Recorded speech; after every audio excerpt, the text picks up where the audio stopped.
Yang pertama, bagaimana hukumnya, boleh atau tidak bila berwudu di dalam kamar mandi. Meskipun di dalam kamar mandi itu bukan WC atau tidak ada kloset. Jadi berwudu itu statusnya adalah bersuci. Berwudu itu statusnya adalah bersuci. Maka di dalam bersuci kita dianjurkan berada di tempat yang suci, bukan di tempat yang di situ disinyalir ada najis. Maka para ulama ketika menjelaskan bab makruhat, bab makruhnya wudu, salah satunya adalah berwudu di dalam kamar mandi yang terdapat kloset.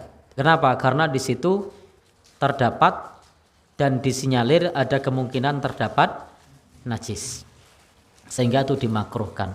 Karena bisa jadi kita terkena najis tanpa sadar. Maka makruh berwudu di dalam kamar mandi yang ada klosetnya. Kalau tidak ada klosetnya bagaimana? Kita harus pelajari juga budaya masyarakat. Di tempat kita ini ada klosetnya, tidak ada klosetnya, itu dipakai untuk pipis. Di masyarakat kita ini ada klosetnya, tidak ada klosetnya, dipakai untuk pipis. Masih mending kalau ada klosetnya, pipisnya itu terlokalisir di situ. Kalau tidak ada klosetnya itu malah pipisnya di mana-mana. Bisa tembok kanan, tembok kiri, tembok depan, tembok belakang. Sehingga potensi najisnya justru lebih besar kalau tidak ada klosetnya. Karena kalau ada klosetnya itu dilokalisir, pipisnya ya di situ. Meskipun ada yang tidak tertib, ada tidak ada klosetnya, pipisnya ditempel ke yang betul. Pripun?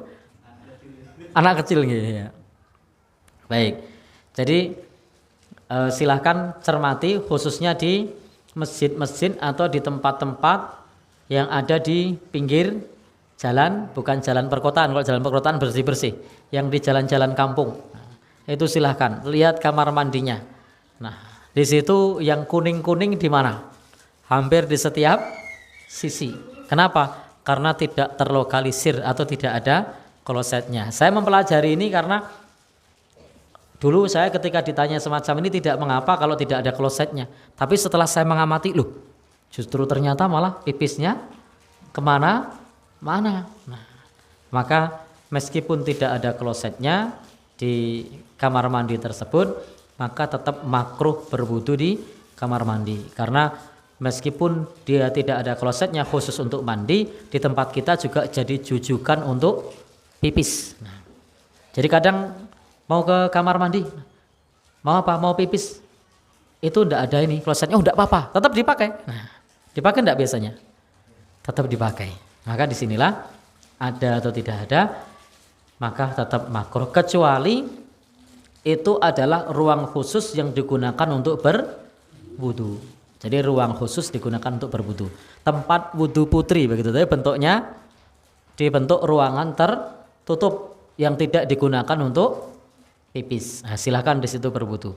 Tapi kalau di situ memang diperuntukkan untuk mandi, tidak ada WC-nya, maka tetap di situ makruh karena juga dijadikan tempat untuk buang air kecil. Ada potensi terkena najis.